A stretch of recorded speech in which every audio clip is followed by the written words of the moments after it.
ഇന്ന് നമ്മൾ ഐക്യ കേരള പ്രസ്ഥാനം എന്ന് പറഞ്ഞിട്ടുള്ള ടോപ്പിക്കാണ് പഠിക്കുന്നത്. ഈ ഒരു ഐക്യ കേരള പ്രസ്ഥാനത്തിലൂടെ നമ്മൾ കവർ ചെയ്യുന്നത് എന്താണെന്ന് വെച്ചിട്ടുണ്ടെങ്കിൽ നമ്മുടെ കേരളം എങ്ങനെയാണ് രൂപപ്പെട്ടത്, മലബാർ, കൊച്ചി, തിരുവിതാംകൂർ എന്നിങ്ങനെ മൂന്നായിട്ട് വിഭജിച്ചിരുന്ന കേരളത്തെ എങ്ങനെയാണ് ഒന്നിപ്പിച്ചത്, അതിൻ്റെ പിന്നിൽ പ്രവർത്തിച്ചിട്ടുള്ള സംഘടനകൾ എന്തൊക്കെയാണ്, അതിൻ്റെ ഹിസ്റ്ററി എന്താണ്, അങ്ങനെ എന്തൊക്കെ ഘട്ടങ്ങളിലൂടെയാണ് ഈ ഒരു കേരളം എന്നുള്ള സംസ്ഥാനം രൂപീകരിക്കാൻ കടന്നുപോയത് എന്നുള്ളതാണ് നമ്മൾ ഈ ഒരു ഐക്യ കേരള പ്രസ്ഥാനം എന്നുള്ള ടോപ്പിക്കിലൂടെ പഠിക്കുന്നത്.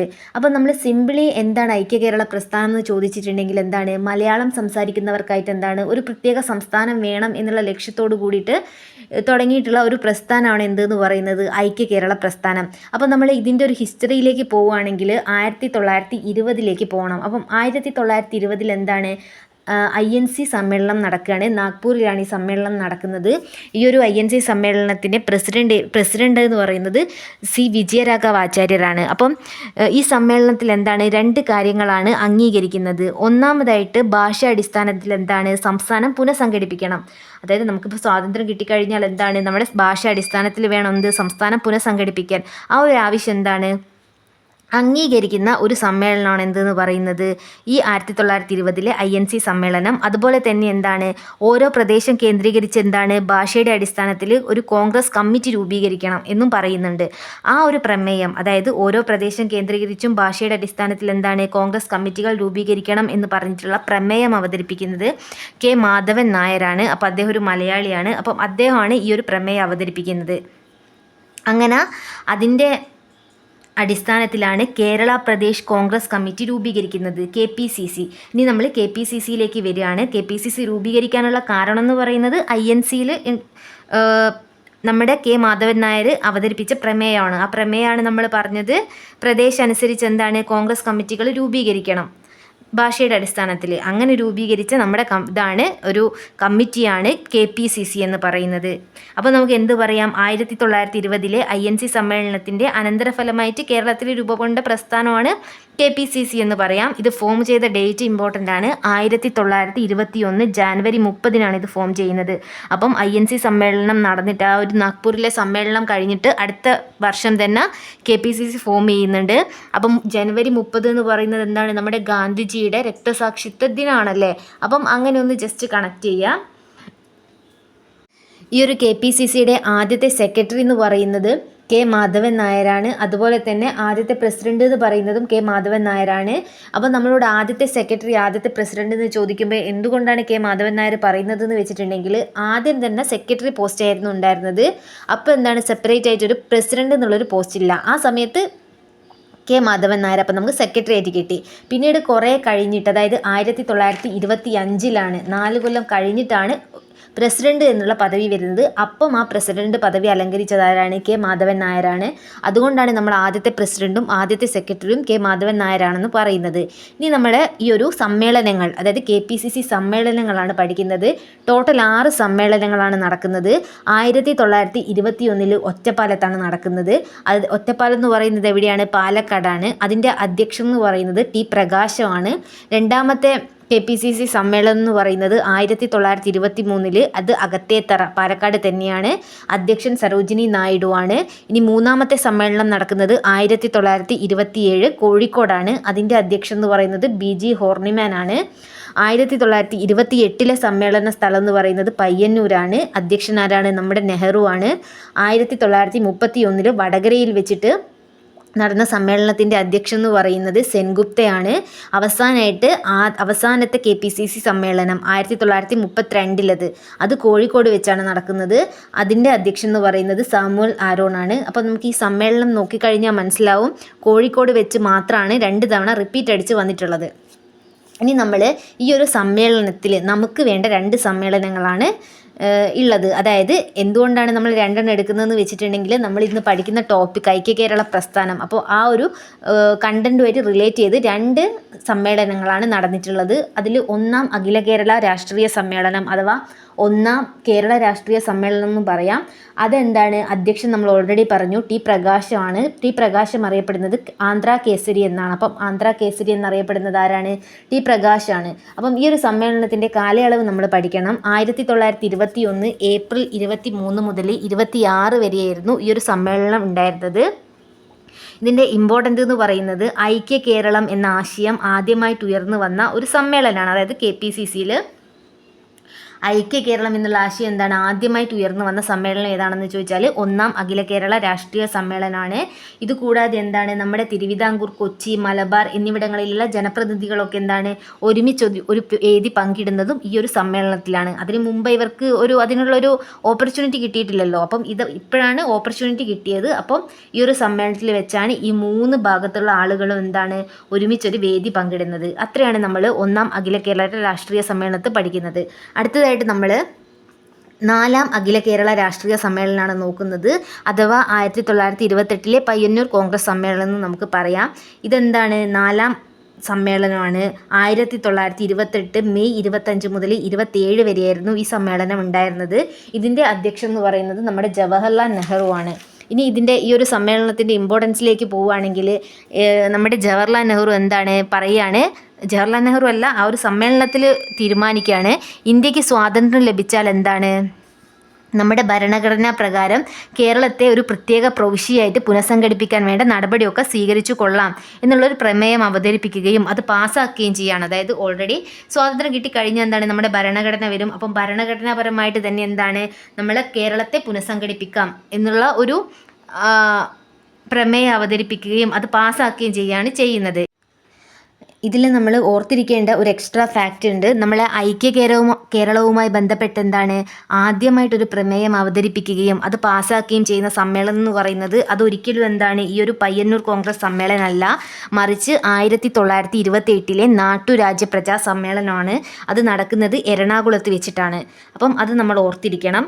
ഇനി നമ്മൾ ഐക്യ കേരളവുമായി ബന്ധപ്പെട്ട് പ്രവർത്തിച്ച പ്രസ്ഥാനങ്ങളെ കുറിച്ചിട്ടാണ് പറയുന്നത്. തിരുവിതാംകൂർ സ്റ്റേറ്റ് കോൺഗ്രസും കൊച്ചി രാജ്യപ്രജാ മണ്ഡലവും എന്താണ്? ഈ ഒരു ഐക്യ കേരള പ്രസ്ഥാനവുമായിട്ട് പ്രവർത്തിച്ചിട്ടുള്ള സംഘടനകളാണ്. അടുത്തതായിട്ട് നമ്മൾ ഐക്യ കേരള സമിതിയെ കുറിച്ചിട്ടാണ് പറയുന്നത്. ഈ ഐക്യ കേരള സമിതി എന്ന് പറയുന്നത് 1945 ഫോം ചെയ്യുന്നത്. ഇതിൻ്റെ ഒരു എയിം എന്ന് പറയുന്നത് എന്താണ്? ഈ ഐക്യ കേരളം ആവശ്യപ്പെട്ടുകൊണ്ട് എന്താണ്? കേരളത്തിൻ്റെ വിവിധ ഭാഗങ്ങളിൽ എന്താണ്? ചെറുതും വലുതുമായിട്ട് കുറേ സംഘടനകൾ രൂപപ്പെട്ടിട്ടുണ്ടായിരുന്നു ആ സമയത്ത്. അപ്പം ഇതിനൊക്കെ എന്താണ്? ഒരു കുടക്കീഴിൽ കൊണ്ടുവന്നിട്ട് ലക്ഷ്യം നിറവേറ്റുക എന്നുള്ള ലക്ഷ്യത്തോടെ കൂടി എന്താണ്? രൂപീകരിച്ചിട്ടുള്ള ഒരു സമിതിയാണ് ഐക്യ കേരള സമിതി. ഇതിൻ്റെ ഈ ഒരു സമിതിയുടെ ആദ്യ അധ്യക്ഷൻ എന്ന് പറയുന്നത് നമ്മുടെ കെ കേളപ്പനാണ്.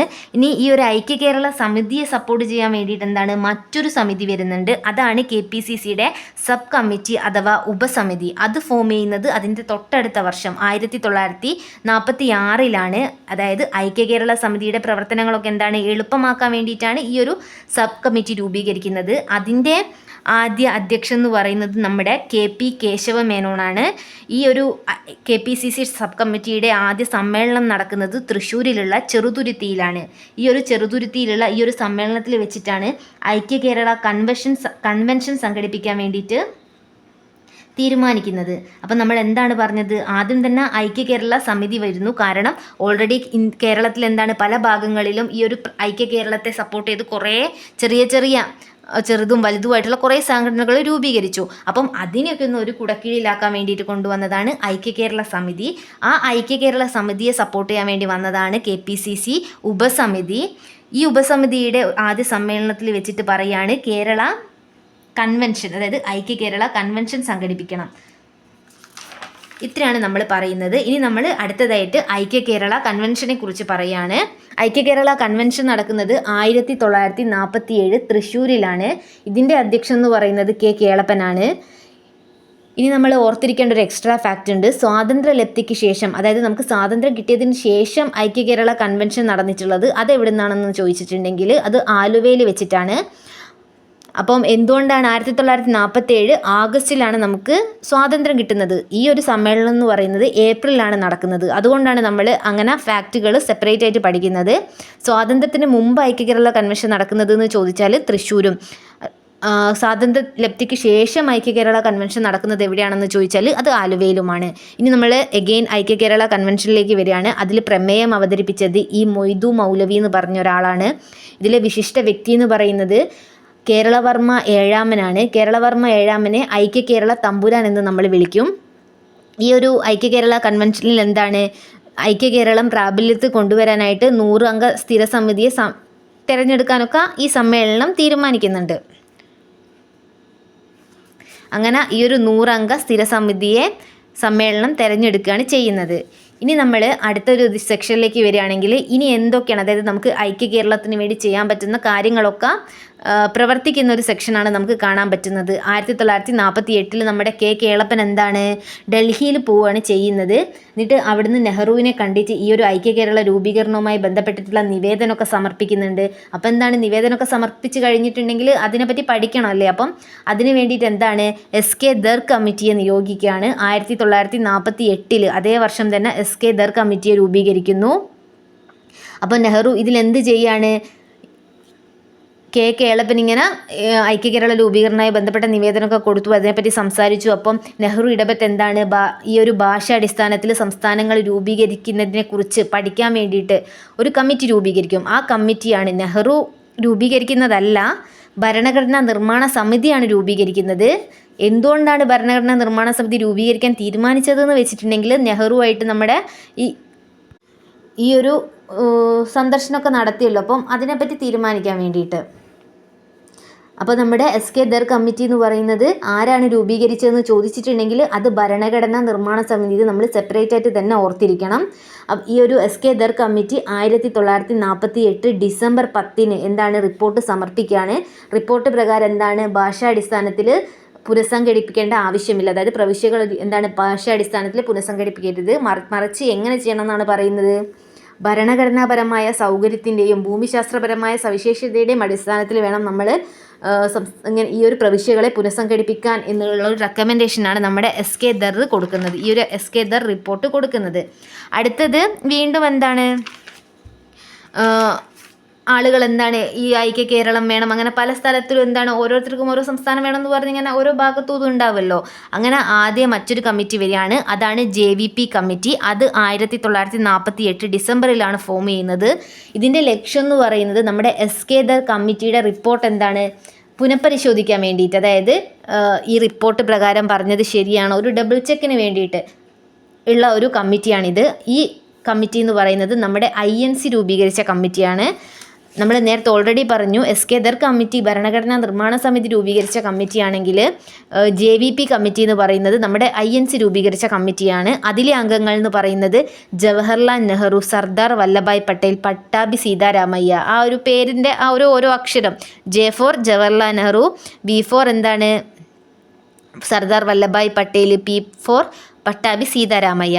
ഈ ഒരു റിപ്പോർട്ടും ഇവരും അങ്ങനെ ഈ കമ്മിറ്റി ഇങ്ങനെ റിപ്പോർട്ടൊക്കെ പഠിച്ചു. അവസാനം അവരുടെ കൺക്ലൂഷനും എന്താണ്, ഭാഷാടിസ്ഥാനത്തിലുള്ള പുനഃസംഘടന വേണ്ട എന്നാണ് പറയുന്നത്.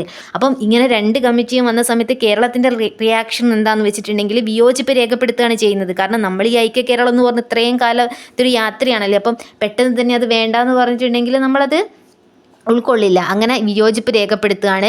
വിയോജിപ്പ് രേഖപ്പെടുത്തുന്നത് നമ്മുടെ 1949 ആലുവയിലും പാലക്കാടും നടന്നിട്ടുള്ള ഐക്യ കേരള സമ്മേളനങ്ങൾ സംഘടിപ്പിച്ചു കൊണ്ടിട്ടാണ്. ആലുവയിൽ ഫെബ്രുവരിയിലും പാലക്കാട് നവംബറിലുമാണ് ഈ ഒരു ഐക്യ കേരള സമ്മേളനങ്ങളൊക്കെ സംഘടിപ്പിക്കുന്നത്.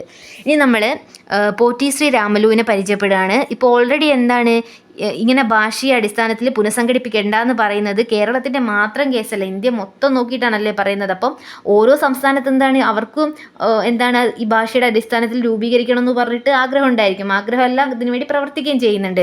അങ്ങനത്തെ ഒരാളാണ് ആര്, പോറ്റി ശ്രീ രാമലു. പോറ്റി ശ്രീ രാമലു പറയുന്നത് എന്താണെന്ന് വെച്ചിട്ടുണ്ടെങ്കിൽ, തെലുങ്ക് ഭാഷ സംസാരിക്കുന്നവർക്ക് എന്താണ് സംസ്ഥാനം രൂപീകരിക്കണം എന്ന് പറഞ്ഞിട്ടുള്ള ആവശ്യം മുന്നോട്ട് വെച്ചിട്ടുള്ള വ്യക്തിയാണ് ആര്, പോറ്റി ശ്രീ രാമലു. അദ്ദേഹം എന്താണ് അതിനുവേണ്ടി നിരാഹാരത്തിൽ ഏർപ്പെടുന്നു. പക്ഷേ 58-ാം വയസ്സത്തിൽ അദ്ദേഹം നിരാഹാരം കൊണ്ട് മരിക്കുകയാണ് ചെയ്യുന്നത്. അങ്ങനെ മരണപ്പെട്ട സമയത്ത് വളരെ കോലാഹലം ഉണ്ടാവുള്ളൂ, എന്തായാലും ഉണ്ടാവും. അപ്പം അതിൻ്റെയൊക്കെ ഫലമായിട്ട് എന്താണ്, ആന്ധ്രാപ്രദേശ് ആദ്യമായിട്ട് എന്താണ് ഭാഷാടിസ്ഥാനത്തിൽ ഒരു സംസ്ഥാനമായി രൂപീകരിക്കുകയാണ് ചെയ്യുന്നത്. അപ്പോൾ ആന്ധ്രാപ്രദേശ് വരുന്നത് 1943. അപ്പോൾ ഇന്ത്യയിൽ ആദ്യമായിട്ടൊരു സംസ്ഥാനം ഭാഷാടിസ്ഥാനത്തിൽ രൂപീകരിക്കുന്നത് എവിടെയാണെന്ന് ചോദിച്ചിട്ടുണ്ടെങ്കിൽ അത് ആന്ധ്രാപ്രദേശിലാണ്. ശേഷം വീണ്ടും നമ്മുടെ ഫസൽ അലി കമ്മിറ്റി വരികയാണ്. 1953 ഡിസംബറിലാണ് ഫസൽ അലി കമ്മിറ്റി വരുന്നത്. ഈ ആന്ധ്ര സംസ്ഥാനത്തിൻ്റെ രൂപീകരണത്തിന് ശേഷം എന്താണ്, ഭാഷാടിസ്ഥാനത്തിലുള്ള പുനഃസംഘടനയെക്കുറിച്ച് പഠിക്കാൻ വേണ്ടിയിട്ട് ഒന്നും കൂടി കേന്ദ്ര ഗവൺമെൻറ് നിയോഗിച്ച കമ്മിറ്റിയാണ്. അപ്പോൾ ഫസൽ അലി കമ്മിറ്റി ആരാണ് നിയോഗിക്കുന്നത്? നമ്മുടെ കേന്ദ്ര ഗവൺമെൻറ് ആണ് നിയോഗിക്കുന്നത്. അതിലുള്ള അംഗങ്ങൾ എന്ന് ചോദിച്ചിട്ടുണ്ടെങ്കിൽ ഫസൽ അലി, HN ഖുസ്രു, സർദാർ KM പണിക്കർ. നമ്മുടെ സർദാർ KM പണിക്കർ എന്ന് പറയുന്നത് മലയാളിയാണല്ലേ. പിന്നീട് ഇദ്ദേഹം 1955 റിപ്പോർട്ട് സബ്മിറ്റ് ചെയ്യുകയാണ് ചെയ്യുന്നത്. ഈ റിപ്പോർട്ട് പ്രകാരം പറയുന്നു ഭാഷാടിസ്ഥാനത്തിലാണ് സംസ്ഥാനം പുനഃസംഘടിപ്പിക്കേണ്ടത്, അല്ലാതെ എന്താണ് ഈ ഒരു ഭരണ സൗകര്യത്തിന് വേണ്ടിയിട്ടല്ല, മറിച്ച് ഭാഷാടിസ്ഥാനത്തിൽ തന്നെ വേണം സംസ്ഥാനം പുനഃസംഘടിപ്പിക്കാൻ വേണ്ടിയിട്ടുള്ളത്. അങ്ങനെ ആ റിപ്പോർട്ട് പ്രകാരം എന്താണ്, സ്റ്റേറ്റ് റീഓർഗനൈസേഷൻ ആക്ട് 1956 വരികയാണ്. ഇത് പ്രകാരം ഇന്ത്യയിൽ ഭാഷാടിസ്ഥാനത്തിൽ സംസ്ഥാനങ്ങൾ പുനഃസംഘടിപ്പിക്കുകയാണ്. അപ്പം ഈ ഒരു ഈ ഭാഷ അടിസ്ഥാനത്തിൽ എന്താണ് സംസ്ഥാനം പുനഃസംഘടിപ്പിക്കുന്നതുമായിട്ട് ബന്ധപ്പെട്ടിട്ടുള്ള അമെൻമെൻറ്റ് ചോദിക്കുകയാണെങ്കിൽ 7th അമെൻമെൻ്റ് ആണ്. 7th CAA, അതായത് കോൺസ്റ്റിറ്റ്യൂഷണൽ അമെൻമെൻറ്റ് ആക്ട് 1956. ഇത് പ്രകാരം എന്താണ്, 14 സംസ്ഥാനങ്ങളും 6 കേന്ദ്രഭരണ പ്രദേശങ്ങളുമാണ് വരുന്നത്. ആ 14 സംസ്ഥാനങ്ങൾ എന്ന് പറയുന്നത് ആന്ധ്രാപ്രദേശ്, ആസാം, ബീഹാർ, ബോംബെ, ജമ്മു കാശ്മീർ, കേരളം, മദ്രാസ്, മധ്യപ്രദേശ്, ഒറീസ, പഞ്ചാബ്, രാജസ്ഥാൻ, UP, വെസ്റ്റ് ബംഗാൾ, മൈസൂർ. അപ്പം ആ ഒരു സമയത്തുള്ള സംസ്ഥാനങ്ങളല്ല ഇന്നുള്ളതല്ലേ. ഇന്ന് നമുക്ക് 28 സംസ്ഥാനങ്ങളുണ്ട്. ഇനി നമ്മൾ അന്നത്തെ കാര്യം നോക്കുകയാണെങ്കിൽ അന്നുള്ള സംസ്ഥാനങ്ങൾ ഇപ്പോൾ പലതും ഇല്ല. ഇപ്പോൾ നോക്കുകയാണെങ്കിൽ ഇപ്പോൾ മൈസൂർ എന്ന് പറയുന്ന ഒരു സംസ്ഥാനമല്ല, മദ്രാസ് എന്ന് പറയുന്നതും അല്ല. അപ്പം അത് എൻ്റയർലി ഡിഫറെൻ്റ് ആണ്. അതുകൊണ്ട് തന്നെ നമ്മൾ ഈ ഒരു 14 സംസ്ഥാനങ്ങൾ എന്താണ് ജസ്റ്റ് ഒന്ന് നമ്മൾ ഐഡൻറ്റിഫൈ ചെയ്യണം. അഥവാ നമുക്കിങ്ങനെ തരികയാണെങ്കിൽ നമുക്ക് മനസ്സിലാക്കാൻ പറ്റണം ഇത് ഓൾറെഡി 1956 7th CAA പ്രകാരം വന്നിട്ടുള്ള സംസ്ഥാനമാണെന്ന്. കൂടാതെ 6 കേന്ദ്രഭരണ പ്രദേശം വന്നെന്ന് പറഞ്ഞു. അതാണ് ആൻഡമാൻ ആൻഡ് നിക്കോബാർ, ഡൽഹി, ഹിമാചൽ പ്രദേശ്, മണിപ്പൂർ, ത്രിപുര, പിന്നെ മിനിക്കോയ്, അങ്ങനത്തെ കുറച്ച് അയർലൻഡുകളും. ഇത്രയാണ് നമ്മളെ സ്റ്റേറ്റ് റീഓർഗനൈസേഷൻ ആക്ട് പ്രകാരം വന്നിട്ടുള്ള സംസ്ഥാനങ്ങളെക്കുറിച്ച് നമ്മൾ പറയുന്നത്. ഇനി നമ്മൾ എന്താണ് ഈ ഫസൽ അലി കമ്മിറ്റി, അതായത് ഫസൽ അലി കമ്മിറ്റിയുടെ ആ ഒരു റിപ്പോർട്ടിൽ എന്താണ് രാജ് പ്രമുഖ് നിർത്തലാക്കി എന്ന് പറയുന്നുണ്ട്. അതായത് കേരളത്തിൽ എന്തായിരുന്നു, കേരളത്തിൻ്റെ കേസിലേക്ക് വരികയാണ്. കേരളത്തിൽ നമ്മുടെ ആ ഒരു സമയത്ത് എന്തായിരുന്നു, രാജ് പ്രമുഖ് എന്ന് പറഞ്ഞിട്ടുള്ള ഒരു പദവി ഉണ്ടായിരുന്നു. അത് തിരുവിതാംകൂറും കൊച്ചിയും ഒരുമിച്ചിട്ടുണ്ടാകുന്ന തിരുക്കൊച്ചി എന്നുള്ളൊരു രാജ്യം ഉണ്ടാക്കിയൊരു കേസ് ഉണ്ടായിരുന്നു. ആ സമയത്ത് രാജ് പ്രമുഖ് എന്നുള്ളൊരു പദവി വന്നിട്ടുണ്ടായിരുന്നു. അപ്പം അത് നിർത്തലാക്കി പകരം എന്താണ് കേരളത്തിൽ ഗവർണർ എന്നുള്ള സ്ഥാനം കൊണ്ടുവരികയാണ് ചെയ്യുന്നത്. അപ്പം തിരുക്കൊച്ചിയിലെ ആദ്യത്തേതും അവസാനത്തെയുമായിട്ടുള്ള രാജപ്രമുഖ ആരാണെന്ന് ചോദിച്ചിട്ടുണ്ടെങ്കിൽ ശ്രീ ചിത്തിര തിരുനാൾ ബാലരാമവർമ്മയാണ്. ഇനി എന്താണ് ആ ഒരു സമയത്ത് തിരുക്കൊച്ചി രാജ്യം ഉണ്ടാകുന്ന സമയത്ത് രാജ് പ്രമുഖ് എന്നുള്ള പദവിയും വന്നിട്ടുണ്ടായിരുന്നു, ഉപരാജ് പ്രമുഖ് എന്നുള്ള പദവി ഉണ്ടായിരുന്നു. അപ്പം രാജ് പ്രമുഖ് എന്നുള്ള പദവി ആർക്കാണ്, നമ്മുടെ തിരുവിതാംകൂറിനാണ് കൊടുത്തത്. ഉപരാജ പ്രമുഖ് എന്നുള്ള പദവി കൊച്ചിക്കായിരുന്നു കൊടുത്തത്. പക്ഷേ കൊച്ചി ഭരണാധികാരിയായിട്ടുള്ള രാമവർമ്മ പരിഷത്ത് തമ്പുരാൻ എന്ത് ചെയ്യാണ്, ഉപരാജ പ്രമുഖ് എന്നുള്ള പദവി നിരസിക്കുകയാണ് ചെയ്യുന്നത്. അങ്ങനെ കേരളം 1956 നവംബർ 1 രൂപീകരിക്കുകയാണ് ചെയ്യുന്നത്. ഇനി നമ്മൾ കേരളം രൂപീകരിച്ച സമയത്ത് കൂട്ടിച്ചേർത്തത് ഏതൊക്കെ ഭാഗമാണെന്ന് ചോദിച്ചിട്ടുണ്ടെങ്കിൽ കാസർഗോഡും ഹോസ്ദുർഗും നമ്മൾ കൂട്ടിച്ചേർത്തതാണ്. കർണാടകയുടെ തെക്കൻ ജില്ലയുടെ ഭാഗമായിരുന്നു ഈ കാസർഗോഡും ഹോസ്ദുർഗും എന്ന് പറയുന്നത്. ഇനി നമ്മൾ വിട്ടുകൊടുത്തത് എന്ന് പറയുന്നത് തോവള, അഗസ്തീശ്വരം, വിളവൻകോട്, കൽക്കുളം, ഇതൊക്കെ ചെങ്കോട്ട താലൂക്കിലെ ഭാഗമാണ്. ഇതൊക്കെ നമ്മൾ വിട്ടുകൊടുക്കുകയാണ് ചെയ്തത്. ഇനി നമ്മൾ ഒരു എക്സ്ട്രാ ഫാക്റ്റിലേക്ക് പോവുകയാണെങ്കിൽ കേരളത്തിലെ ആദ്യത്തെ ഗവർണറെ നമ്മൾ പരിചയപ്പെടുന്നുണ്ട്. അത് B. രാമകൃഷ്ണ റാവു ആണ്. ഇനി കേരള സംസ്ഥാനം രൂപീകരിക്കുന്ന സമയത്തെ ആക്ടിംഗ് ഗവർണർ ആരാണെന്ന് ചോദിച്ചിട്ടുണ്ടെങ്കിൽ അത് PS റാവു ആണ്. അടുത്തതായിട്ട് ഗാന്ധിജിയുടെ ഒരു കോട്ടുണ്ട്, ഈ ഭാഷാ പ്രവിശ്യകൾ രൂപീകരിച്ചാൽ അത് പ്രാദേശിക ഭാഷകൾക്ക് പ്രോത്സാഹനമായിരിക്കും എന്ന് പറഞ്ഞതാരാണ്, ഗാന്ധിജിയാണ്. ഇത്രയാണ് നമ്മളെ ഐക്യ കേരള പ്രസ്ഥാനം എന്നുള്ള ടോപ്പിക്കിൽ നമ്മൾ കവർ ചെയ്യുന്നത്. ഇനി നമ്മൾ ഒരു എക്സ്ട്രാ ഫാക്റ്റ് എന്നുള്ള രീതിയിൽ നമ്മുടെ ജില്ലകൾ, കേരളത്തിൽ ഇപ്പോൾ 14 ജില്ലകളുണ്ട്. ആ ജില്ലകൾ എപ്പോഴൊക്കെയാണ് രൂപപ്പെട്ടത് എന്നൊന്ന് പഠിക്കുന്നുണ്ട്. 1949 ജൂലൈ 1 രൂപപ്പെട്ട ജില്ലകളാണ് തിരുവനന്തപുരം, കൊല്ലം, കോട്ടയം, തൃശ്ശൂർ. 1947 ജാനുവരി 1 രൂപപ്പെട്ട ജില്ലയാണ് പാലക്കാട്, കോഴിക്കോട്, കണ്ണൂർ. ഇനി ആലപ്പുഴ നോക്കുകയാണെങ്കിൽ 1957 ഓഗസ്റ്റ് 17 രൂപം കൊണ്ടതാണ്. എറണാകുളം 1958 ഏപ്രിൽ 1 രൂപം കൊണ്ടത്. Malappuram 1969 June 16. Idukki 1972 January 26. Wayanad 1980 November 1. Pathanamthitta 1982 November 1. Same date തന്നെ. ഇനി കാസർഗോഡ് ലാസ്റ്റായിട്ട് രൂപീകരിച്ച ജില്ലയാണ് കാസർഗോഡ്. അത് 1984 മെയ് 24 രൂപം കൊണ്ടത്. അപ്പം ഇതൊന്ന് നമ്മൾ റെഡിക്ക് പഠിക്കണം. കാരണം നമ്മളോടിപ്പം കേരളപ്പിറവിക്ക് അന്ന് രൂപം കൊണ്ട ജില്ലകൾ ഏതൊക്കെയാണെന്ന് ചോദിച്ചാൽ നമുക്ക് പറയണം. അതുപോലെ തന്നെ എന്താണ് റിപ്പബ്ലിക് ഡേക്ക് രൂപം കൊണ്ട ജില്ല ഏതാണെന്ന് പറഞ്ഞാൽ നമുക്ക് ഐഡൻറ്റിഫൈ ചെയ്യാൻ പറ്റണം. ഇതിനൊക്കെ എന്താണ് ഈ ഡേറ്റുകൾ സെപ്പറേറ്റ് ആയിട്ട് തന്നെ നമ്മൾ പഠിക്കണം. ഇനി നമ്മൾ തിരുക്കൊച്ചി രൂപീകരണം ജസ്റ്റ് ഒന്ന് പറയുന്നുണ്ട്. 1949 ജൂലൈ 1 എന്നാണ് 1949 ജൂലൈ 1 തിരുക്കൊച്ചി രൂപീകരണം എന്നുള്ള ഒരു രാജ്യം രൂപീകരിക്കുന്നുണ്ട്. രാജ്യമല്ല, ഒരു സംസ്ഥാനം എന്നുള്ള രീതിയിൽ രൂപീകരിക്കുന്നുണ്ട്. ഐക്യ കേരള പ്രമേയത്തെ തുടർന്നിട്ടാണ് ഇങ്ങനെ രൂപീകരിക്കുകയൊക്കെ ചെയ്യുന്നത്. ഇനി ഐക്യ കേരള പ്രതിജ്ഞയിലേക്ക് വരികയാണെങ്കിൽ മൂന്നായി മുറിഞ്ഞു കിടക്കും ഈ കേരളം ഒന്നാകുമെന്നായി പ്രതിജ്ഞ ചെയ്യുന്നു നാം. ഈ ഒരു ഐക്യ കേരള പ്രതിജ്ഞ ആരാണ് എഴുതിയതെന്ന് ചോദിച്ചിട്ടുണ്ടെങ്കിൽ അത് VN കൃഷ്ണവാര്യരാണ്. ഇനി ഈ ഒരു കേരളം രൂപീകരിക്കണം എന്ന് പറഞ്ഞിട്ട് എന്താണ് നമ്മുടെ EMS നമ്പൂതിരിപ്പാട് എഴുതിയിട്ടുള്ള ഒരു ബുക്കാണ് 1.25 കോടി മലയാളി. അടുത്തതായിട്ട് എന്താണ് നമ്മൾ പട്ടാഭി സീതാരാമയ്യയുമായിട്ട് ബന്ധപ്പെട്ടൊരു ഫാക്റ്റാണ് പഠിക്കുന്നത്. 1937 തിരുവനന്തപുരത്ത് എന്താണ് രാഷ്ട്രീയ സമ്മേളനത്തിൽ തിരുവിതാംകൂറും കൊച്ചിയും മലബാറും ഉൾപ്പെടുന്ന ഒരു സബ് ഫെഡറേഷൻ രൂപീകരിക്കണം എന്നാവശ്യപ്പെട്ടുകൊണ്ട് എന്താണ് ഒരു പ്രമേയം പാസ്സാക്കിയിട്ടുണ്ടായിരുന്നു. ആ സമ്മേളനത്തിൻ്റെ അധ്യക്ഷത പദവി വഹിച്ച വ്യക്തി എന്ന് പറയുന്നത് പട്ടാഭി സീതാരാമയ്യയാണ്. ഇത്രയാണ് നമ്മൾ ഐക്യ കേരള പ്രസ്ഥാനത്തിൽ പഠിക്കുന്നത്. ഇനി നമ്മൾ ഐക്യ കേരള പ്രസ്ഥാനവുമായി ബന്ധപ്പെട്ട ഫാക്റ്റുകളിലെ ആളുകളുമായിട്ട് ബന്ധപ്പെട്ട കുറച്ച് എക്സ്ട്രാ ഫാക്റ്റുകളാണ് പഠിക്കുന്നത്. നമ്മൾ മാധവൻ നായരെ പറഞ്ഞിട്ടുണ്ടായിരുന്നു. ആരായിരുന്നു മാധവൻ നായർ? കെ മാധവൻ നായർ എന്ന് പറയുന്നത് നമ്മുടെ പ്രമേയം അവതരിപ്പിച്ചതാണ് അല്ലേ. അതായത് INC 1920 INCയിൽ എന്താണ് ഓരോ പ്രദേശങ്ങൾ കേന്ദ്രീകരിച്ചും ഭാഷയുടെ അടിസ്ഥാനത്തിൽ കോൺഗ്രസ് കമ്മിറ്റി രൂപീകരിക്കണം എന്നുള്ള പ്രമേയം അവതരിപ്പിച്ച വ്യക്തിയാണ് കെ മാധവൻ നായർ. ആ കെ മാധവൻ നായരുടെ ബുക്കാണ് മലബാർ കലാം എന്ന് പറയുന്നത്. ആ കെ മാധവൻ നായരും പഠിക്കുന്ന സമയത്ത് നമ്മളോട് മാറിപ്പോകുന്ന ഒരു ഫാക്റ്റാണ് കെ മാധവൻ. കെ മാധവൻ നായരും കെ മാധവനും വെവ്വേറെ ആളുകളാണ്. കെ മാധവൻ എന്ന് പറയുന്നത് കേരളത്തിൻ്റെ ഉപ്പ് സത്യാഗ്രഹത്തിൽ പങ്കെടുത്ത ബാലനായിട്ടുള്ള സത്യാഗ്രഹിയാണ്. അതായത് ഏറ്റവും പ്രായം കുറഞ്ഞ സത്യാഗ്രഹിയാണ്. ഈ കെ മാധവൻ്റെ ഒരു ബയോ ആണെന്ത്, അതായത് അദ്ദേഹത്തിൻ്റെ ആത്മകഥയാണ് പയസ്സിനിയുടെ തീരങ്ങളിൽ. പിന്നീട് നമ്മൾ എന്താണ് നമ്മുടെ ഖിലാഫത്ത് പ്രചാരണവുമായി ബന്ധപ്പെട്ട് 1920കളിൽ ദേശീയ തലത്തിൽ നിന്നും ഖിലാഫത്ത് പോരാളിയായിട്ടുള്ള യാക്കൂബ് ഹസൻ എന്താണ് കേരളത്തിൽ വരികയും അങ്ങനെ കേരളത്തിൽ വെച്ച് സമ്മേളനം സംഘടിപ്പിച്ചതിനാൽ അറസ്റ്റ് ചെയ്യപ്പെടുകയും ചെയ്തു. എന്തുകൊണ്ടാണ് കേരളത്തിൽ സമ്മേളനം സംഘടിപ്പിച്ചത് കൊണ്ട് അറസ്റ്റ് ചെയ്തതെന്ന് വെച്ചിട്ടുണ്ടെങ്കിൽ ആ സമയത്ത് നമ്മുടെ ഏരിയയിൽ എന്തായിരുന്നു 144 പ്രഖ്യാപിച്ചിരിക്കുകയായിരുന്നു കളക്ടർ. 144 പ്രഖ്യാപിച്ചാൽ സമ്മേളനം ഒത്തുകൂടാനൊന്നും പറ്റില്ല. അപ്പം അത് മറികടന്നിട്ടാണ് സമ്മേളനം നടത്തുന്നത്. അതുകൊണ്ടാണ് അറസ്റ്റ് ചെയ്തത്. അങ്ങനെ അറസ്റ്റ് ചെയ്തതാണ് യാക്കൂബ് ഹസൻ, കെ മാധവൻ നായർ, യു ഗോപാലമേനോൻ, മൊയ്തീൻ സാഹിബ്, ഇവരൊക്കെ അറസ്റ്റ് ചെയ്യുന്നുണ്ട്. അപ്പോൾ നമ്മൾ ഇത് എക്സ്ട്രാ ഫാക്ട് എന്നുള്ള രീതി പറയുന്നത് അതിൽ കെ മാധവൻ നായർ വരുന്നത് കൊണ്ടാണ്.